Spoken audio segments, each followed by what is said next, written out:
So, I didn't really cover this, but I mean, we started with this grip, but yeah, we also have the reverse grip, right?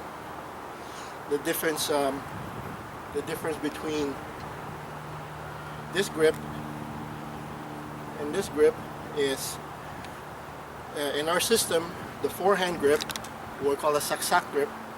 This has more options for manipulations, right? You can go immediately from thrusting to slashing, and I mean, it's very fluid. It's very, very easy to go circular, broken, fluid, circular again, right? And just rock and roll, right? And you can also fight in more ranges with this grip. This one kind of has more advantage up close. So typically when we are teaching like self-defense type of lesson, when we teach people to draw, it'll be drawn in this manner because it's an emergency and you're up close already. You're not looking to duel anyone. Right? This is more of a dueling grip. So when you're training with your partner and you're kind of right, you're training like in a dueling fashion. Not so much like this, although technically you could duel with this too, because again, you're limited. Go saksak. See, you're kind of limited. Just move your knife around. You're kind of limited to what kind of attacks you can deliver, right? He can slash and thrust at will. Whereas with me, yeah, I could slash and thrust too, but you'll notice that I have more advantage with this than this because my reach is a lot shorter, right? With a forehand grip, right? I mean the tips forward this way. Yeah. See how easy I can slash that. With me, if I try to do the same, I have to get a lot closer to that hand, right? So that's the two main grips. But again, if you understand the different energies of how you can deliver your attacks, you know how to move because you have good footwork, then you can do a lot of damage with very little, or very few techniques, really. Again, you don't want to be doing anything where you have to memorize it, right? If you want to memorize anything, then memorize something very, very, very, very simple. Right? All right. Now we're going to get to kind of specifics. Okay, specifics. We've covered a training method to develop skill on how to move and maneuver. Now we're going to cover a little bit of close quarter, very extremely close quarter type of engagement, right? And again, typically, when you see a Filipino martial arts demonstration, this is what you typically see. You see something like this, right? And they're kind of tapping and they're doing some kind of locks and whatever. I mean, again, that's all fine, but it has no realistic application really, because nobody is ever going to give you their knife in that manner, right? Not unless you do some damage first, right? You take their attention away, or you stun them enough that you're able to somehow execute a lock or disarm of some kind. But really, if I wanted to disarm him, I don't need to get into this elaborate app and stripping and doing all this, right? If I wanted to disarm him, I'll just simply cut his hand, right? Or stab, right? If I hit that, that's it. I mean, he could lose that weapon, right? If I hit the hand somehow and he's still hanging onto it, then okay, now I can move in and do the strike. But I don't intend to do that right away, from the get-go, basically, right? If it happens, then great. It's like a gift, right? If it's a gift, you accept it, but you don't seek it out because you're never going to get it, right? So again, if we're, when we're training for like up close like this, again, this is, thrust. This is what we call, typically we call this just knife tapping. But again, when we do the knife tapping, because it's cooperative, we take this time to actually, incorporate the proper, again, the proper footwork, so that even though you're up close, you're still learning to displace your body, right? So this is something very, very simple. It's just a number one thrust to each other, and you notice how we're sidestepping.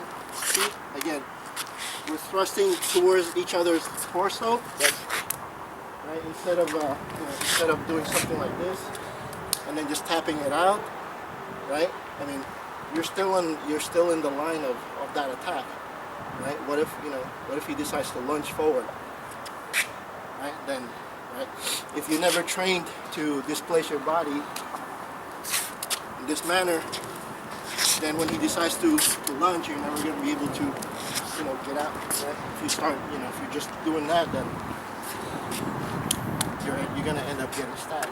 So, when we're doing a knife tapping as a way to develop, again, familiarity, sensitivity, it's done in this manner.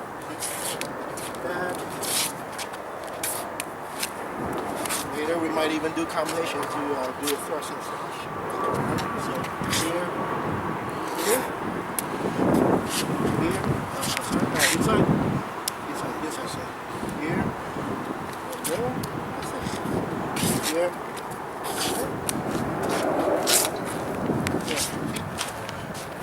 Again, this is not, taught as a for fighting, right? I mean, again, this is not a realistic way to train for fighting, but it's a good way to kind of develop some basic, some basic flow. And that's all that's for. We're developing some kind of reflex and reaction time. Later on, you can speed it up.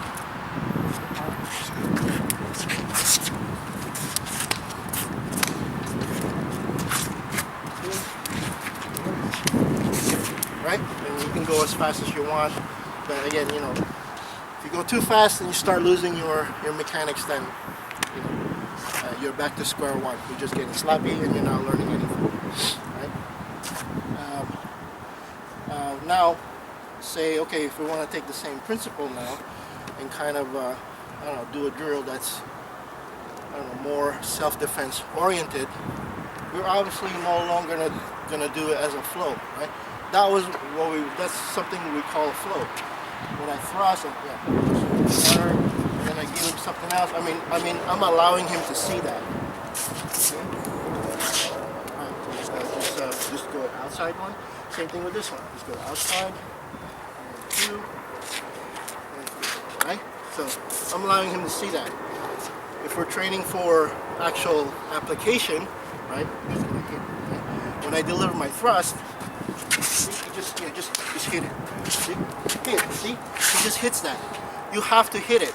You can't just tap and then call it a counter against a knife attack. This is a real counter to a knife attack. He has to hit that, and then he has to displace and put his body out of harm's way, because you don't know. I mean, I might still have my knife. He hits that, and then I can.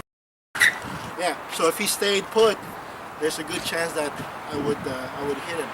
So when we start to kind of transform the drill that was originally for developing some kind of reaction, and then okay, now let's pretend it's a more realistic attack. His response is now going to adjust according to that energy, right? But we might still start it a little bit slower, right? Right here we're just like it's getting dark really fast, right? When I thrust, again, to give him time to adjust, right? I might do this and see, he runs, add like a follow-up attack of some kind, right? Yeah. One more time, right? So he sees this, right? I got it. You ready? Bang, and he goes. Right? And again, this there's a different all kinds of different ways we can make make this drill realistic. But that's kind of a quick way to introduce that to you, right? Later on, I might start throwing, say like my left hand or something, right? I might start throwing my left hand and deliver the same angle. So I might push, and then bang, run, and then he just does the same thing. Right? So you keep your hands down, and we'll do this. Right? Boom. Right? So that right there, we start to kind of escalate it a little bit. So, the thrusts are kind of becoming more real, but you notice I didn't just start stabbing him prison style because he's not gonna learn anything, right? It's not a really good way to teach someone, because everybody deals with stress differently, right? Some people, no problem, right? Other people, they need a little bit more time to kind of process that and learn how to learn how to deal with it, right? So little by little, right? He learned first, and some kind of right? Later on, all right, I'm gonna cross a little bit more, right? Just to hit that same thing, right? Of course, he can do any number of escapes. He's just sticking with this one for now to kind of just keep it consistent, right? And then next is like deal with that. See, so he has to maintain his mechanics as things get more more tense and scary, right? And typically that's what happens, right? People that they spend too much time doing these drills where tap, tap, tap, tap, and it's like nice exchange and everything. And then the moment the teacher goes, "All right, man, you ready?" And suddenly they don't know what to do, right? This is a very common problem in all martial arts, right? Not claiming that we have everything perfect, but we're a lot closer than most people, really, right? Because we know how to kind of gradually increase the intensity and allow people to adjust, right? Because again, you're talking about the scenarios. It's just you're talking about the scenario-based responses. There's a lot of factors that you're not always going to be able to factor in, right? Just too many. I mean, you can put some in there, but if you really want to be really realistic, you're not going to be able to address everything, right? So rather than trying to get everything perfect from the get-go, you build up to it, right? Again, this is really all we have time for.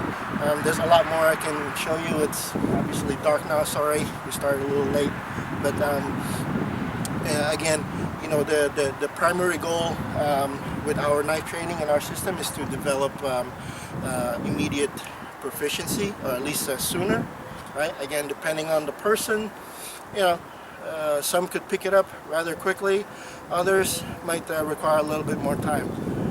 But what's consistent is we keep it all pretty simplified. Right? Again, no elaborate templates. Just, mostly 3 counts. The primary focus is being able to move your feet and maneuver with your entire body, right?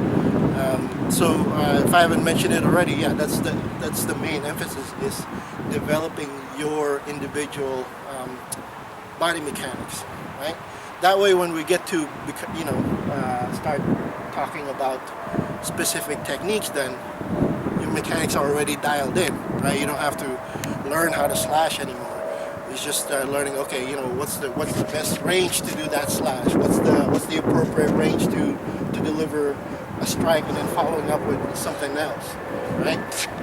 So that's when when we get to that stage, now we can talk about strategies and tactics, and not have to constantly review how to properly do a thrust, how to properly do a slash, how do you use your footwork. You know, you should have learned that, you know, in the very beginning, right? Instead of learning all these, you know, I don't know, tappy templates. Again, I'm not saying it's a bad thing, you know, but you know, in the context of trying to teach someone to be proficient, right?